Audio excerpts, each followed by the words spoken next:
Well, hi, everybody, and welcome to Women with Attitude and our podcast series and the Brave podcast. My name's Andrea Turner-Boys, and I'm so thrilled to kick off this new series of our podcast, talking to brave women, sharing courageous stories, having courageous conversations. I really believe the more we talk about things that don't often get talked about, or when we share our stories more and our vulnerability of who we are, it always touches or assists someone else. So that's always the thought behind it. And here today, joining me on Zoom in a lockdown podcast, firstly, we have Rebecca Noia. Rebecca Noia is from Soap de Villa, and we were just discussing that often known as the Soap Lady. So welcome, Rebecca. Cynthia Nathan from 3R Counselling.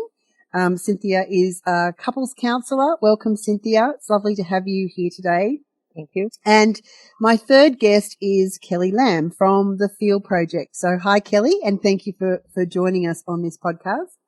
So our conversation today, our topic is around mental health and the stigma in multicultural society.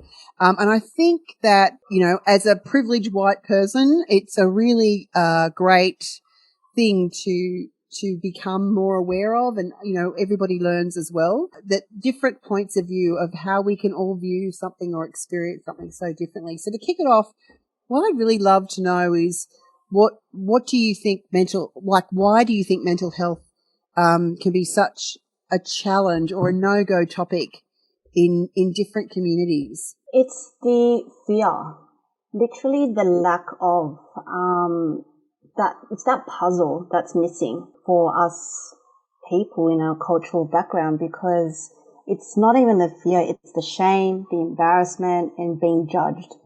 Once one person knows in the community, it's like wildfire. And we are more scared to even be put in that vulnerable position because we don't want to be that topic for the next year. And on top of that is being labelled sick. And, it's so easy for us Asians to say, oh, I've got a headache or I've got a stomach ache. I'll go straight to the doctors, pop some Panadol. Can I get an ultrasound? Just to make sure that I don't have any cancer cells or whatever. But that's just all surface. And behind that, it's actually that we're stressed because we're financially in burden. We've got relationship issues, not meeting expectations. And so we get in, yeah. So why do you think that gets buried then? So what's underneath that? Is it a fear? Because let's face it, there's challenge across the board in mental health, right? There's challenge for everybody in society. Like only it's now coming to the fore that it's becoming more widely talked about or accepted as a topic within families. Why do you think within your Asian background, within your family, that or any kind of cultures, is it shame? Is it what's driving that fear? It's passed on from our generation, and it's so we're dealing with the intergenerational issues, and the stigma itself is just an excuse to not talk about our feelings. So within a family, if one person has mental health issues, and if I was to express it, I would get in trouble for that. It's like, really? What are you talking about? Like, how can you be like not well? Why aren't you happy? You've got a laptop, you've got a bag, you've got food on your table.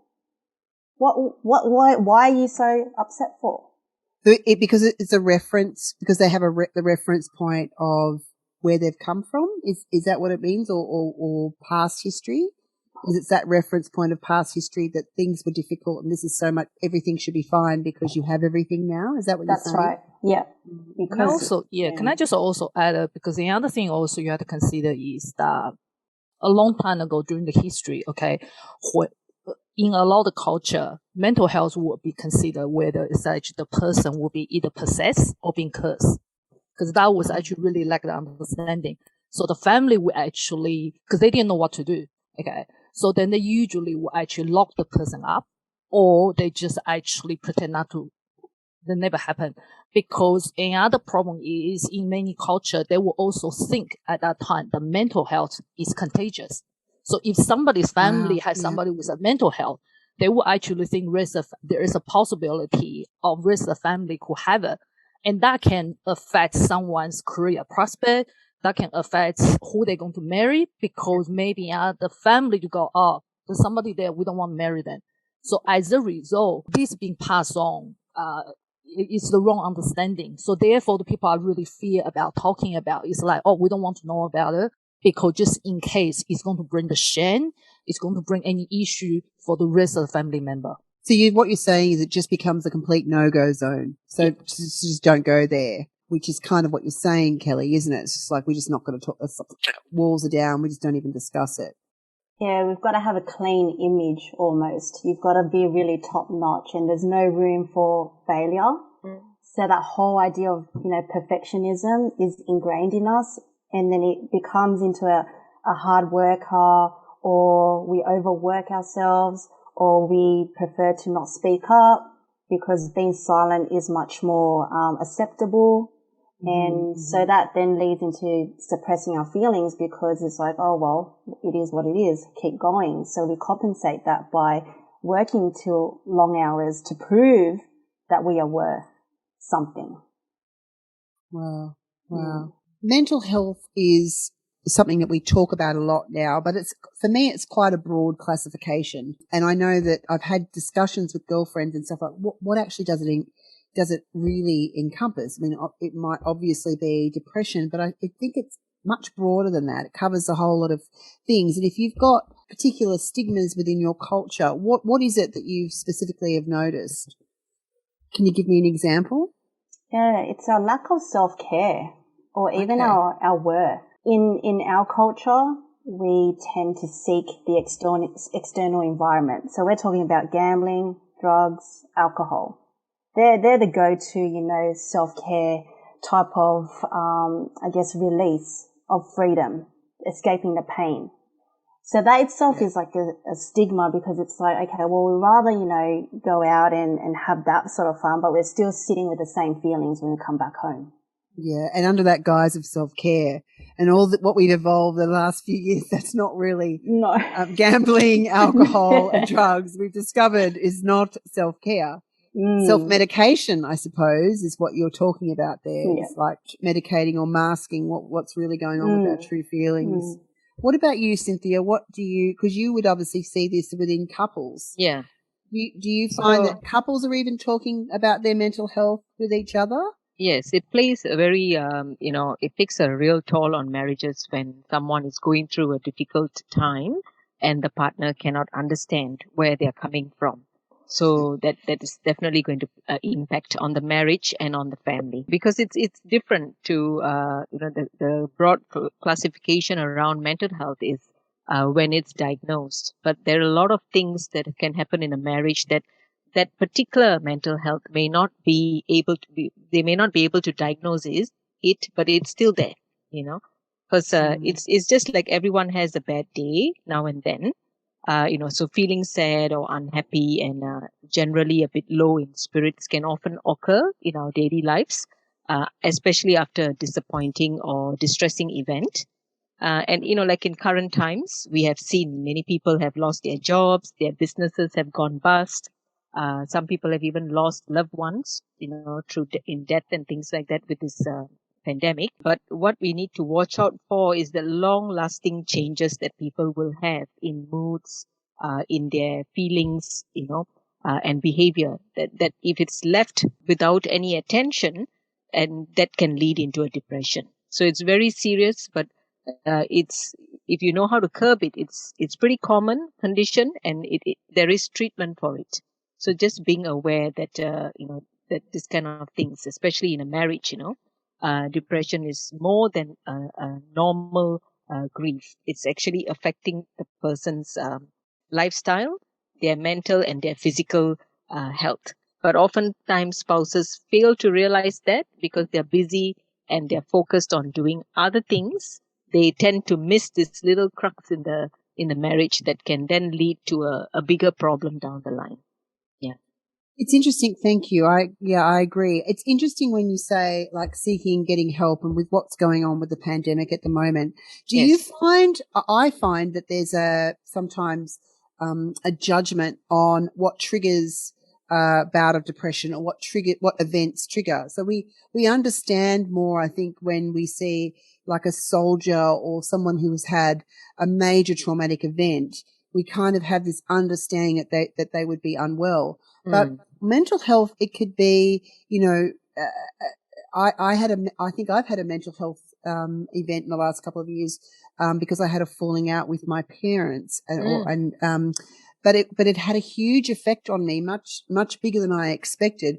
And I think that you wouldn't normally an argument with someone, for example, whatever, could trigger these events, but it's very broad, isn't it? It is. Can you share some of your how has this impacted some of your stories or friends or family that you know where these stigmas have been there, where they haven't been able to talk about what's going on for them? Yeah. So normally it's repressive anger that comes out in terms of emotion. So partners could have a conflict, then they drive a wedge of loneliness between them. They don't talk to each other for a few days. And, given the conditions we are in, lockdown, and you are suffering isolation, and in that home, you are not talking to your partner because you've had a fight and you haven't been able to repair the connection. That could also lead to, it's a form of emotional abuse, but it definitely takes a toll, which is quite detrimental to our health. So these are the things, the silent ways that depression can creep into our marriages. And also the way partners talk to each other. If there is a lot of, a difference in husband and wife's interaction in terms of contempt or, criticizing, the person who's always at the receiving end of contempt, in a contemptuous partner relationship, always being spoken down to, not on an equal platform, being ridiculed and things like that, can lead them to have a lower immune system. And so they tend to often fall sick or, have some sort of flu and illness happening to them. And in the long run, if left in that manner for over a course of years, can also lead to mental health conditions like depression and anxiety, which is what the researchers of relationship education have found in their studies with, couples overall. And there's no different culture or race on this. This seems to be across the border and across all countries. So everyone is impacted in a certain way. And it also a lot depends on the influence of you, the type of person that you are. Some people can cope with it and they might have support network around them, so they won't be impacted that much.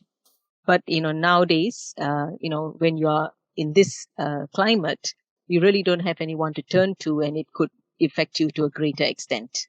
This is important that people build communities around themselves, right? So they've got a support system. The stigma then that you're talking about, or that we've been talking about today, is really about, we think it's shameful. We just don't talk about it. We brush it under the carpet. We pretend it's not happening. What are some instances that the three of you have experienced in your own families or experience on this, why you really wanted to come and talk about this today? Because you're putting together an event to really bring this out in the open for multicultural, to bring it out into the conversation and get it from under the carpet, so to speak, under the table.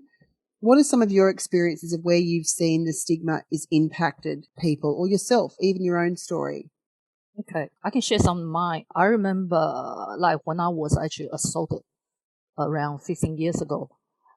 My first reaction was just like, no, this is not happened to me. And I was like, I should be fine, because I said to myself, at least lucky I wasn't raped. So if the rape victim can go through this, surely I can. So I was trying to actually pretending nothing happened, because my first thought was, I can't be labeled. So I was actually basically brush it off until my body started to presenting the PTSD symptom, and I was admitted to the hospital.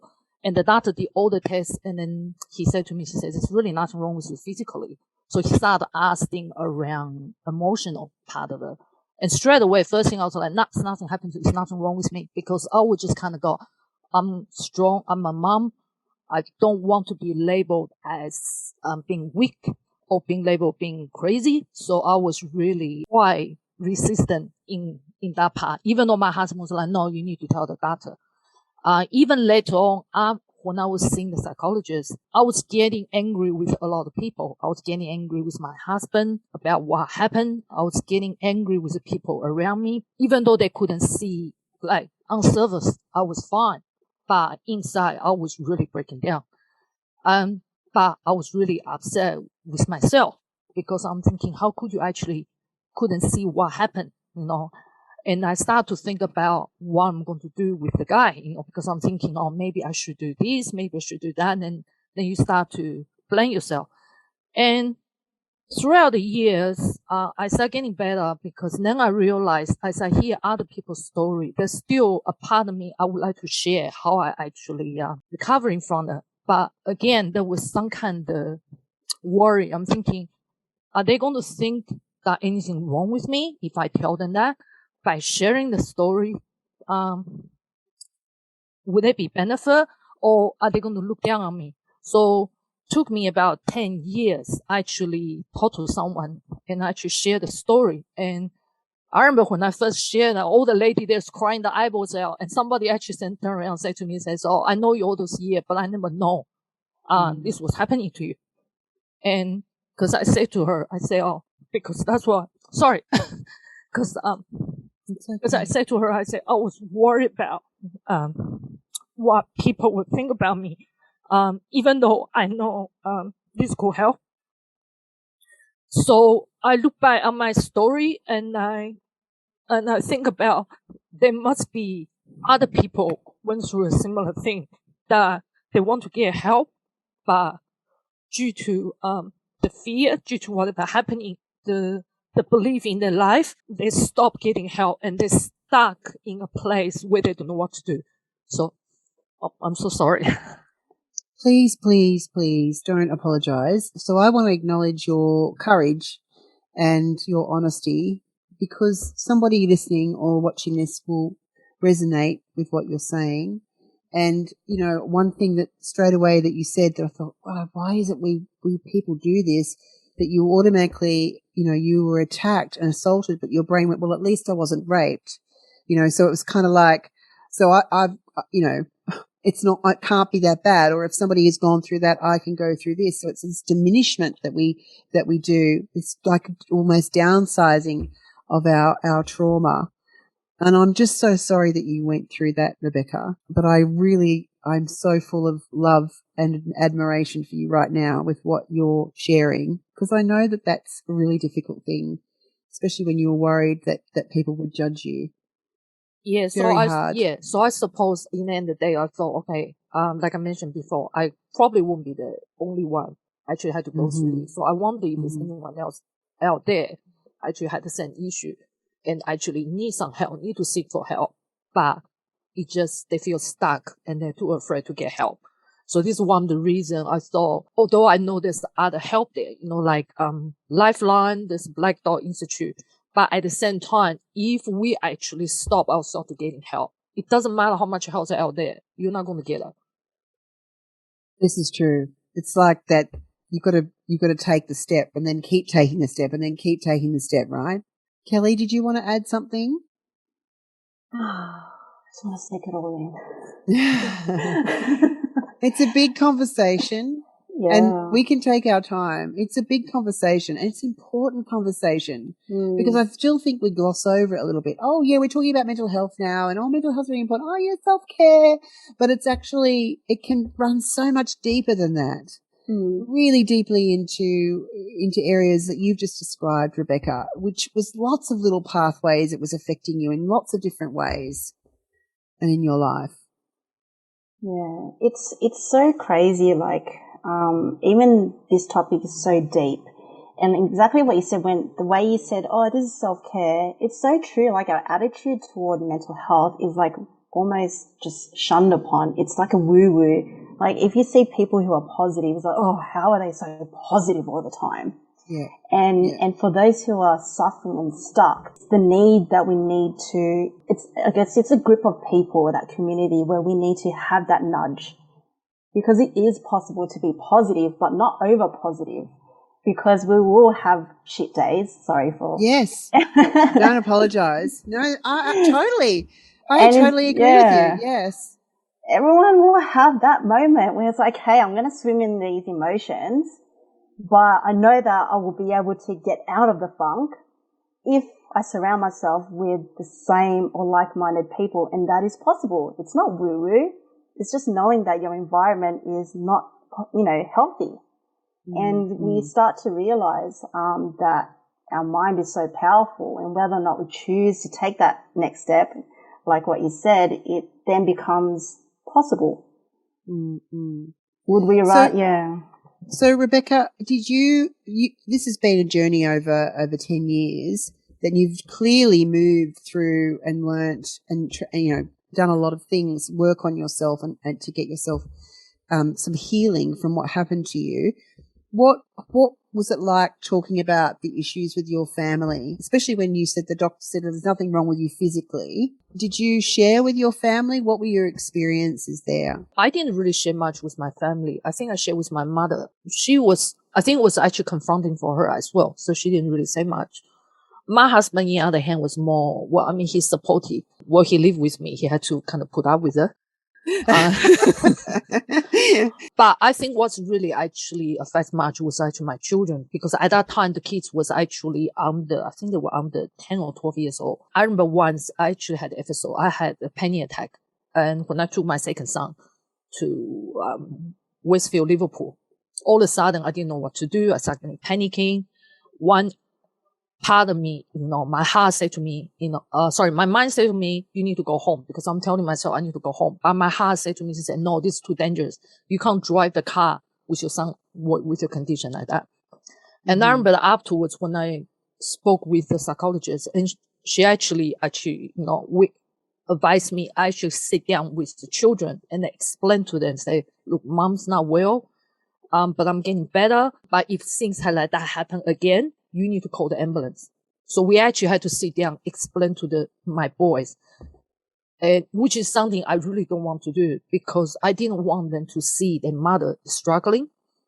But I know for their sake, I need to teach them how to call ambulance in case of emergency. Our other friends and family was, like I say, it is the hardest part, because it's something that I suppose, like Kelly said, it's not something like you break an arm or you break a leg, people go like, oh, you got a bandage, are you okay? It was something like, because outside you still look okay, but inside you actually break down in pieces. So everyone just assumed, oh, you should be fine. So unless somebody actually really sit down and say, are you really okay? Because most of the time they're like, yeah, I'm fine, until somebody actually really sit down and say, no, really, I want to know, are you all right? And are you saying that in your culture that just doesn't happen? That second, not really. Are you really okay? Not really. It's not something. I don't know, maybe it's the agency. It just really, I don't know, it's just not, we're not very intimate and close with someone. You usually kind of go, just keep a little bit distance. It's like, yeah, hi, okay. It'll be like, are you hungry? Oh, let me get some food for you. And then we'll give you a whole plate of food. Yeah. And that would indicate happiness, or you're fine. Yeah. Yes. Block it off. It's that external thing you were saying before, right? About the alcohol, the gambling, drugs, the food. It's like a distraction. These external things will bring comfort. Yeah. Oh my gosh, is that a 2-carat diamond ring? Where did you get that from? Right, shifting the focus. Always shifting the focus. Yeah. Wow. I mean, in a lot of Asian culture, we do very well showing our love through food. Okay. Food, everyone says, food, have you got, if you say, I like it, I keep bringing more. That's how they show love. But the moment you're talking about, let's talk about feeling, it's like all of a sudden, no way. The temperature just dropped. Everyone's like, oh, okay, nah, that's a bit too much. So it is a lovely way culturally to show love, but it's not appropriate when we're trying to discuss feelings or the importance of addressing feelings, or the elephant in the room, the important things in life that we need to talk about as well. Yeah. Yeah. Wow. So what do you think needs to change? How do you change this stigma? Because it's something that brought all of you together, right? So you were like, oh my God, yes, this is the thing. And I'm sure other people who watch this or hear this within their own cultures across the world will go, oh, yes, this is the thing and this is what we do. And what do you think needs to change? Personally, I think what you really need to change is the way we think. Okay. Because even if you think about culture, really the definition of culture is a group of people doing the same thing over and over. Okay. So that can be, say, family. We can have family culture, how we actually doing things, say, for example, in Christmas, in Easter, or birthday. It can be a work culture, a group culture, to the point it can be a country. We do certain things. But the issue is, with the culture that we have at the moment, no one really actually question, because we've been doing it for so long, but nobody ever actually go, wait a minute, is this right? Just because we've been doing it for a long time, it does not mean it's actually correct. But nobody ever actually want to do that, because number one, like we mentioned before, if we're going to get out and say something, a lot of times you're not just against your family, you're against the whole village or against the whole city. So you actually the odd one out. Okay. However, I mean, I suppose now the benefit actually being Australia, especially, for example, like we look at the first generation, second generation, is that the second generation, they be more freer. They start to actually understand some of the things we practice in the past is not really correct. And they actually able to stand up and say, look, it's not right what you asked me to do. And I think in the end of the day, what really needs to be done is we need to think we change the way we're thinking about the mental health, and able to say, okay, let's talk about them, not just in the younger generation, but also allow the older generation to give them a freedom and say, look, we're not blaming you what's happening, because we understand you're doing the best as you could. Okay. Because we're actually, in the end of the day, we're facing the same issue. The only difference is that the circumstances were different. So what happened to the older generation? They went through war, they went through things. They still had to go through depression. The younger generation today went through exactly the same thing. So we're looking at the same issue, except we're in the different point of view. So I think by allowing, if we're able to start a conversation and actually say, look, let's change the way we think about this topic. Okay, then that's a start, because then that means that's the first step that both, for someone to say, I would like to find out. Because it's like, if we continue start in a circle, just continually, somebody had to step in, go, this is enough. We need to cut this circle because this is not right. Yeah. So what you're talking about really is a universal culture. We need a universal culture in terms of, around mental health. So universal in the sense that that it gets addressed all around the world, across all cultures, in a way that opens up everybody to whatever healing support that they need.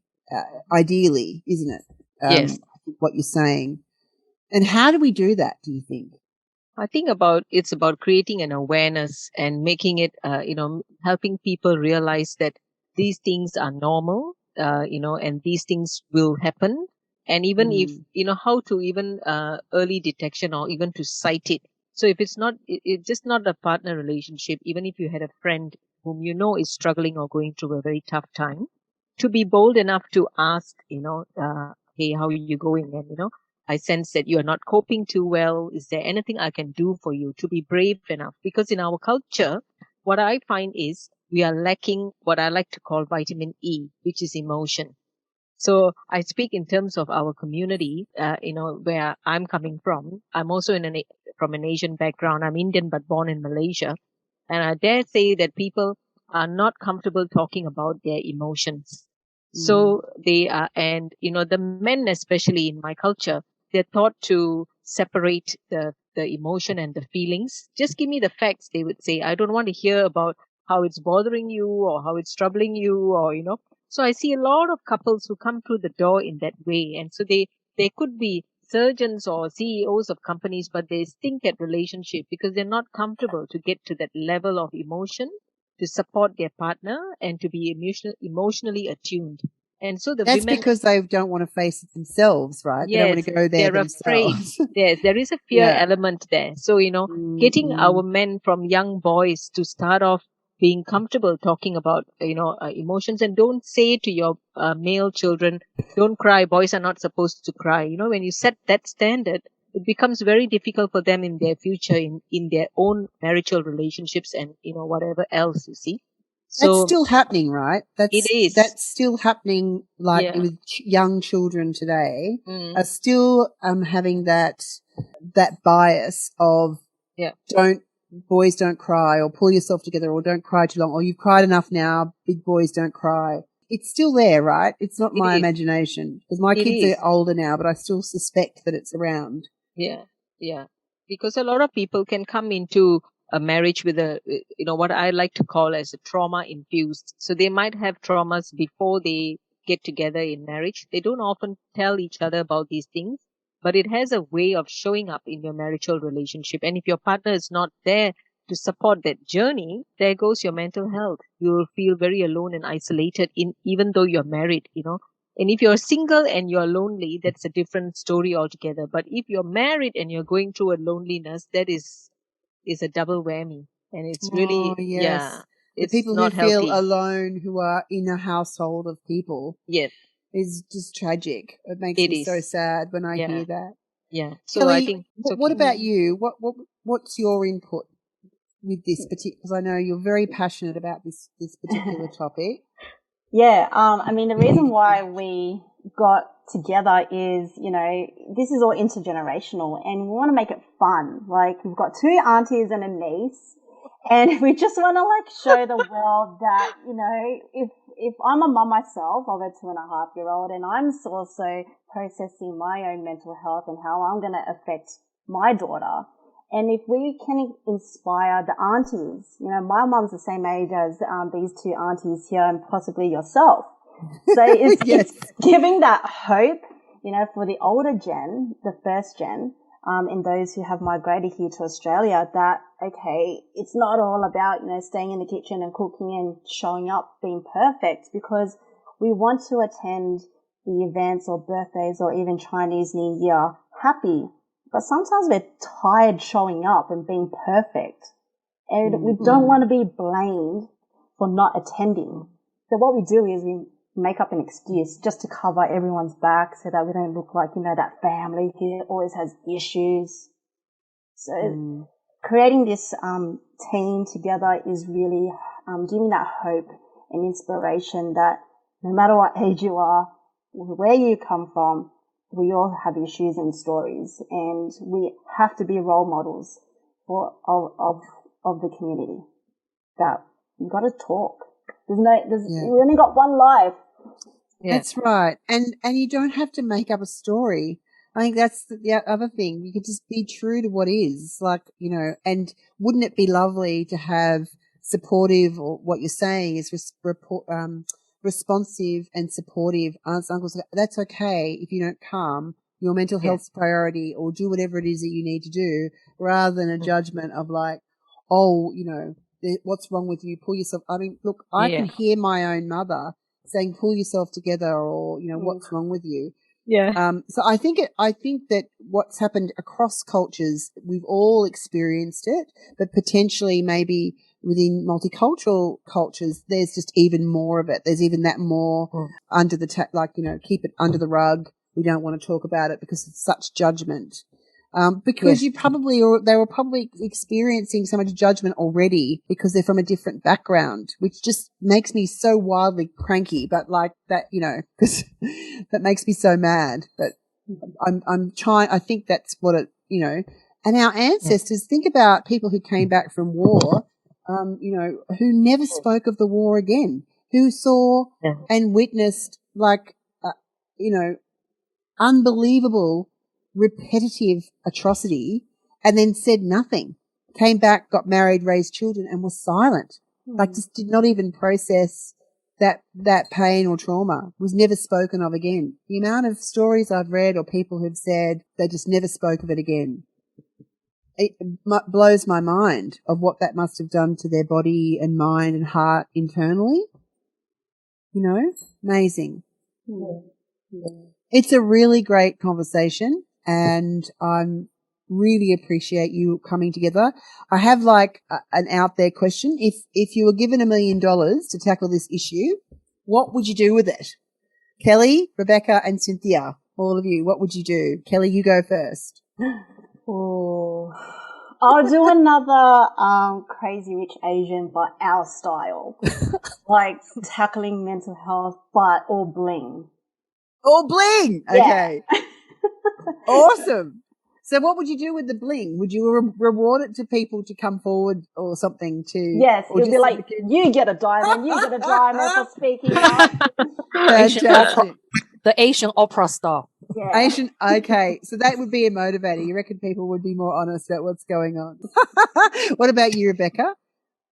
If you could have $1 million to tackle this issue, what would you do with it? It's funny because when I thought about that question, my first thought, okay, what can we do? Can we? Because then I thought, I'll be honest with you, I don't know the answer.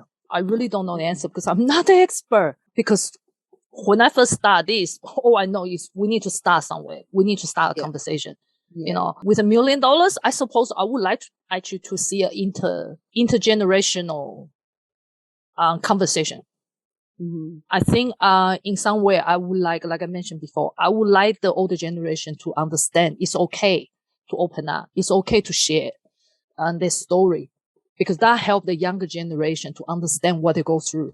And at the same time, I think to allow the younger generation to go, look, you might not know what to do in the past, but we know more now so that we can help each other. So by freeing themselves in the younger generation, I suppose it also give the permission for the older generation to be freer to talk about and help each other. So that's all I know. Like I said, I don't know what to do. Okay. If you ask me what I'm going to do with $1 million, I'll probably, I think Kelly's idea is pretty cool too. Maybe we'll ask Cynthia. Or maybe we can give the older gen red pocket, because they always give us the red pocket. So we give it back. What's the red pocket? It's for Chinese New Year. Yeah, so Chinese New Year, what happens is, in Christmas, you usually give the children a gift. Okay. Yes. In Chinese New Year, we don't give the gift. So what we do is we actually put the money in an envelope.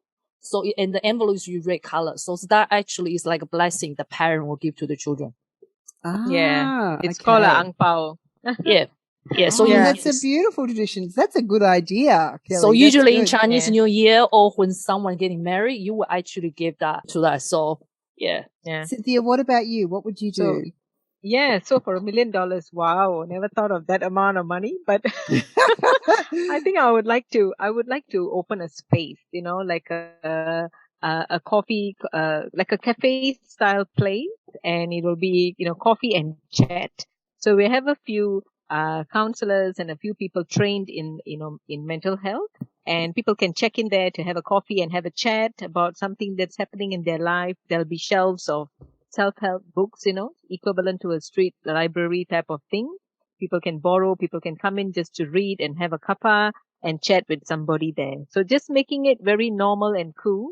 And if, they had further issues, people who are volunteering their time there, or, working for a small amount, they could always refer them to help that is very necessary in particular areas, for example. Yeah.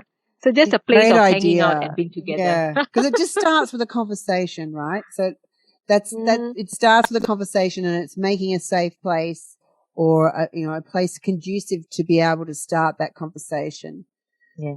I really have appreciated talking with you girls today and sharing your experiences. I really, really loved it. What is next from here? What is your next step or plan? How can we support you with your message? So what happened is, we actually organized 2 webinars, once in September and once in October in regarding to this topic. So, both Kelly and Cynthia are going to be a speaker, and we would like to actually, anyone who would like to join or would like to share to other people, like who you think that is going to benefit as much as possible. So we would like actually, like we mentioned, we want to start a conversation to let actually others to realize it's okay to talk about the mental health. We know this is a normal conversation that happens to every day. So we're hoping from here to start and also show them and give them tools where to get help, and also what kind of tools to help you if you ever feel like you're stuck. That's fantastic. So we will, from Women with Attitude's point of view and the Brave magazine, we'll make sure we put all of the links into the notes of today, so that anyone who is interested, or when we post on socials, we'll put those links to your webinars as well. I wish you all the best of it. If I can help in any way, please let us know, and keep talking about this. This is great. It's just a really important subject, and I really applaud you for all your honesty today and coming forward and sharing it. It's much appreciated. You're all full of courage. I love that. Thank you, Andrea. Thank you, Andrea. Thank you. You're so welcome. Okay, so shall we finish there? Is there anything else that you guys wanted to add? Oh, I'll cut pretty- this part out because it's right at the end. Yeah. Were you happy with how that went, where the conversation went? I think you covered some really great ground. Oh. Are you happy with that? How did it go? Yeah. It was a great conversation. I really appreciate it. Rebecca, you're very strong. Thank you for sharing. I'm just so sorry. I don't know what I can't. I wasn't But playing. here's It's a the natural thing, right? feeling. It's natural, and I don't want you to Yes. apologize because for me, it's like when you go to that moment of vulnerability, it's really powerful. Yeah. So that, like, because that's true for you, Correct. right? So And that's what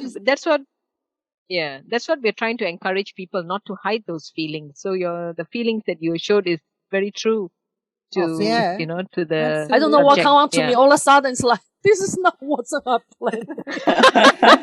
But you know what? That's sometimes when you open up that channel, that's what happens. It's like, oh my God, what are these salty things coming out of my face? I didn't think I was going to be, I wasn't starting out to be crying.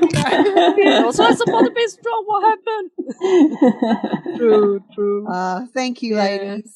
Well, I hope you're all And okay in lockdown. If there's anything we can do, if you ever want to jump onto any of our events, you're very welcome to for free. We are really about, we're trying to help women in business with their skills, but we are very much about the emotional and mental health. It's a holistic network because, being in your business or doing your big idea out in the world challenges you.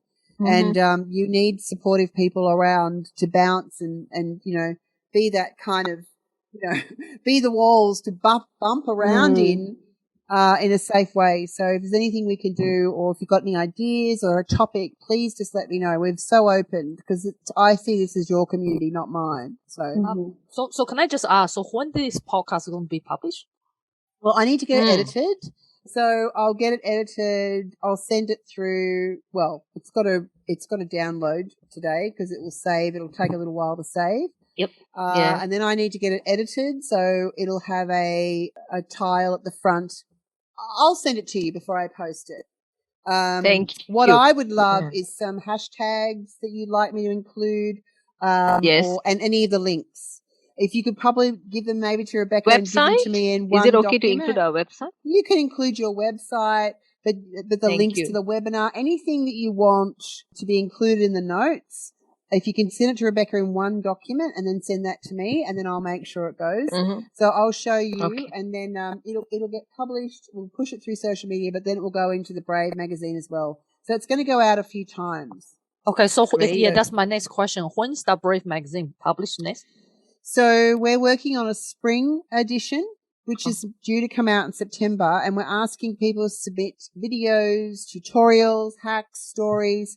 We're trying to fill it with a lot of digital medium this time. It might be a demonstration of something. It could be a tip. They don't have to be long videos. They can be 2 minutes to 7 minutes. And what this is rather than just have articles, because everybody's so fatigued, we're going to fill the magazine with lots of little videos because it's digital. We can do that, but without the pressure of social media. So within a digital publication, it'll look like a story, but there'll be the video there, and there might be maybe 100 words about what the story might be about, or to finish it off. And it doesn't have, how many people saw it, how many liked it, the comments and all that kind of thing. Because sometimes that's pressure too.